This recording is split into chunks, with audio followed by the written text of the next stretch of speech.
We're in the Glyptothek in Munich. This is an extraordinary museum devoted to ancient Greek and Roman antiquities. And that's all thanks to Prince Ludwig of Bavaria, who in the early 19th century said he wanted to found a collection of antique works of sculpture because, as he said, we must also have in Munich what in Rome is known as a museum. I love that. Museum wasn't even a commonly used word. The idea of a public collection was just coming into being in Britain, in France, and here in Germany. And Ludwig was ambitious for Munich. He wrote, "I will turn Munich into a city of the arts, so that no one can claim to know Germany who has not also seen Munich." So art was a way of really putting a city on a map. It spoke to its cultural superiority. And Ludwig put together an incredible collection. And we're looking now at one of the great treasures of the museum, the sculptures from the pediment of the Temple of Aphaia on the island of Aegina, just off the coast of Greece. This is an island that's visible from Athens, so it's very close to the Greek mainland. And we really shouldn't say pediment, we should say pediments. Let's unpack that just a little bit. On a Greek temple, imagine the Parthenon. So this is a long structure with a gable at either end, that is, above the colonnade. At either short end of the temple, there is a low triangle. And historically, those were areas that were filled with sculpture. On the Temple of Aphaia, there was a pediment on the east side and on the west side, on the two short ends of the temple. The sculptures that filled these pediments were discovered in the early 19th century when some German architects were surveying the ruins of the temple, and they were soon put on auction, and Ludwig was very pleased to acquire them for his new museum. The pediment sculptures were not made at the same moment, and that makes them even more interesting because it helps us see the evolution of Greek sculpture. The West Pediment was earlier, and we think that those sculptures were carved when the temple was actually built about 490 B.C.E. The east side were later, and what's really interesting is those older West sculptures are in the Archaic tradition, but the East Pediment sculptures are just taking on the characteristics of the style that we'll come to know as the classical. We could say it's an early moment of the classical for the sculptures on the East Pediment. It's this moment of transition as the style is really just being invented. Now, the subject for both pediments was the Trojan War, the war between the Trojans and the Greeks. Now, this war is really a mythic war, but we know about it because it is the subject of Homer's great epic poem, the Iliad. And some of the heroes of the Trojan War were from the island of Aegina, so it makes sense that they would make an appearance on the pediment. So let's start off by looking at the sculptures on the Western pediment. In terms of being a space that gets filled with sculpture, a pediment is kind of an awkward environment. It's incredibly awkward because you have these two narrow areas of the triangle that are very hard to fill, and so one of the ways that you can do that is to have reclining figures. Well, that's right. It's almost as if the sculptures have to play limbo. They get lower and lower as you move to the edges. But in this case, the sculptor has really been inventive and has found a marvelous solution. In the very center of the pediment, on both the east and the west sides, we have a standing figure, noble, looking outward, the goddess Athena. And Athena was known as the goddess of war, in addition to being the goddess of wisdom. So on the west pediment, we see Athena now holding a modern shaft that is meant to represent a spear that would have originally been there, perhaps in wood, more likely in bronze or some other metal. When we look at Athena, we see a figure who looks typically archaic in style. She is frontal, she's rather rigid, fairly symmetrical, and there's a linear quality to her drapery. She has that typical archaic smile that removes her from emotion, removes her from the everyday world. She seems like a transcendent goddess. On either side of the standing Athena are two warriors, and they move outward. They're actually lunging with spears. One has their shield facing us, one is turned in the other direction. The shield is facing away from us, but they move our eye in either direction outward with real energy, real velocity. And of course, they are both slightly lower since their knees are bent so that they fit under the eave of the gable. On either side of those figures, we see kneeling archers who are shooting bows. The archer on the left we can actually identify as Paris, and we can see his cap is tied in the back. His weight is on one knee and on one heel. The bow is missing, but we can certainly see an arm movement that suggests that he was in the middle of loosing his arrow.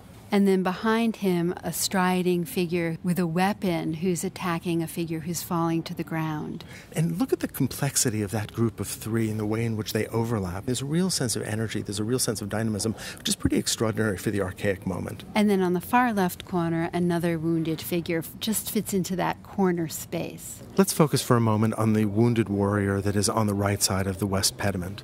You can see that he's fallen back. He's on his left hip and he's on his left elbow, and his right hand seems to be clutching or perhaps trying to remove a spear that has wounded him. All right, let me stop you for a moment, because he doesn't really look like he's in the position of a wounded warrior. His knee is bent, it comes over his left leg. He's propped up on his left arm, and his right elbow comes up in a rather awkward way. I mean, this figure really doesn't seem believable in terms of what he's supposed to be doing, pulling this spear from his body. Well, that's right. This must be tremendously painful and probably will kill him. And yet, look at his face. He still retains the archaic smile. But for all of this, it's important to remember that this is not naturalism. This is not an attempt to render the feelings of the human body.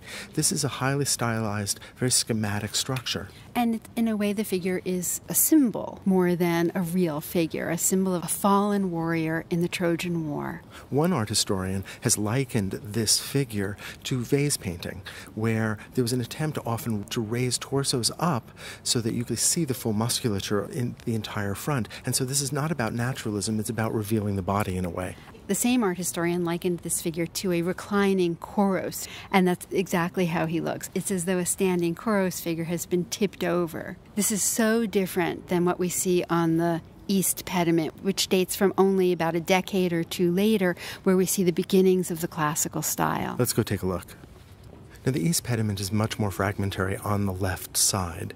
But the one figure of the fallen soldier is in great condition, and it's so different from what we saw of the earlier archaic west facade. And while this figure still has a bit of that archaic smile, everything else about the position of his body tells us that this is a wounded figure taking his last breaths. You can see that he's holding a sword with his right hand, but he's also trying to push himself back up, but he doesn't seem to be able to do it. His left arm is still in the shield, and he seems to be balancing himself. You know, it's just a moment before that shield falls over with a bang.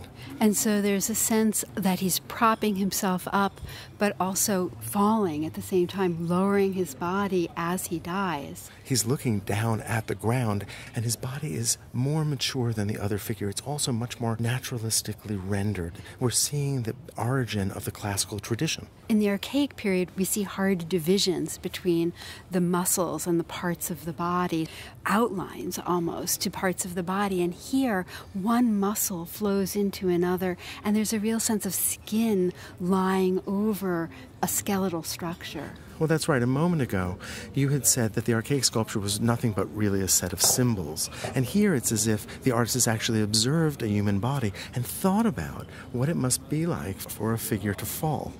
And instead of having that back leg coming over the front leg in a very unnatural way, and instead of having that elbow lifted up, the right arm of the figure comes over his torso fully. There's no attempt to reveal the whole body tipped forward to us the way we had in the archaic figure. And now look at the torso. Look at the muscles of the leg. This is a far more complex rendering of the human body in a complex pose.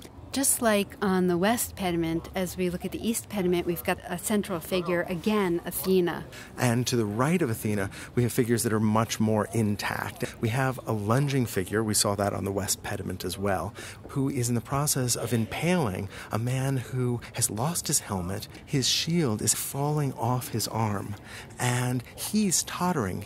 He has lost his balance. He looks as though he's about to collapse. We know he's lost his helmet because the young man who's in back of him, who seems to be trying to aid him and running towards him, is holding a fragment that we know would have originally been his helmet. His body forms a diagonal in that lunge and so fits nicely into that triangular space of the pediment. And behind him is another archer, just like we saw on the West Pediment. Archaeologists think that that archer is actually the one who has hit the wounded warrior on the the opposite side. The one who we were discussing before. That's right. And so we have this wonderful unification of action among all of these figures on the East Pediment. So we have this more complex narrative, even though the same story is being told. We have a much more complex musculature, much more careful attention to the human experience. And this makes us ask, what has changed? There's just been a few years between these pediments, and yet they are so different. This is always the question that art historians ask as we look at works of art that are separated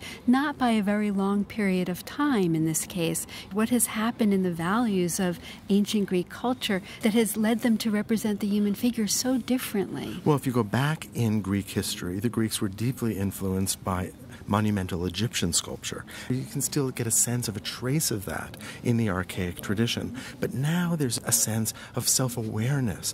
These are mobile figures out in the world that are almost enacting human emotion, human expression, and human experience. And that is so different from the idea of representation as symbolic, which had so informed earlier Greek art. And so in the classical period, we have figures who we can believe are part of a story. It's a story that we can begin to feel for them. We can sympathize with them as we watch them. And this is a moment in ancient Greek history when the Greeks have just defeated the Persians in battle. This is an epic victory for Greek culture when many of the Greek city-states united to fight their enemy, the Persians. That's right. This common enemy that really should have been victorious. The Persians should have won. It was a much larger army, and the Greeks knew it. And the fact that they were victorious suggested to them that there was a kind of order in the universe. There's a sense now that the world isn't a place that just operates arbitrarily according to the laws of the gods, but it's a place that the human mind, with its sense of the rational, can understand. And so there is a much greater burden placed on the Greeks with this realization. They are now responsible for their own society. They're not part of a kind of random order. They are part of an order that they actually devise. So art historians see the origins of the classical style in this historical moment. We have an obligation, even here in the 21st century, to try to put ourselves, even though it's an impossible task, in the minds of the ancient Greeks and to truly understand these works of art from their point of view. And so it's really important to remember that these sculptures were painted, just like all ancient Greek sculptures, and with very bright colors. So this completely destroys our image of Greek art. I mean, I think when we think about Greek art, we think about these pristine, brilliant white marble surfaces, and they were garish, they were yellow, they were blue, they were green. Art historians and archaeologists have done scientific analyses of these sculptures and found traces and residues of pigments and been able to determine it pretty accurately, at least the red and blues that we find here in some of the geometric patterns. It's so jarring for me to try to imagine these colors back. And it's not just that the figures themselves were painted, but the architectural spaces in which these figures were placed was painted as well. Well, there are so many ways that we're not looking at these the way that the ancient Greeks did. First of all, these were outside in the open air. They were high up on a pediment on this island. Well, certainly the color would have made it much easier to see these figures, which might have been in the shade of the architecture. You know, there's another element that we can reimagine, which is that these figures were not only holding things that have since disappeared, they were holding spears and bows and arrows, but they also had other pieces of metalwork that have since been lost. There was hair, sometimes actually hanging like a kind of bangs over the forehead, and also long locks that came down and framed the faces. In this case, they were made out of lead, and we can actually see little pieces of the remaining lead that are still there, and so we know precisely where they came out of the stone. And that would have helped, I think, create not these figures as single stone objects the way that we see them, but as these much more complex figures that interact with their architectural environments. Let's not forget, too, that these are temples. These are places of religious worship, and that they were homes to the gods, and that the central figure on both the East and West Pediment is the goddess Athena. And, of course, the Greek idea of gods and goddesses is entirely different from our own Judeo-Christian tradition. So these are all important things to keep in mind as we look at Greek sculptures in museums.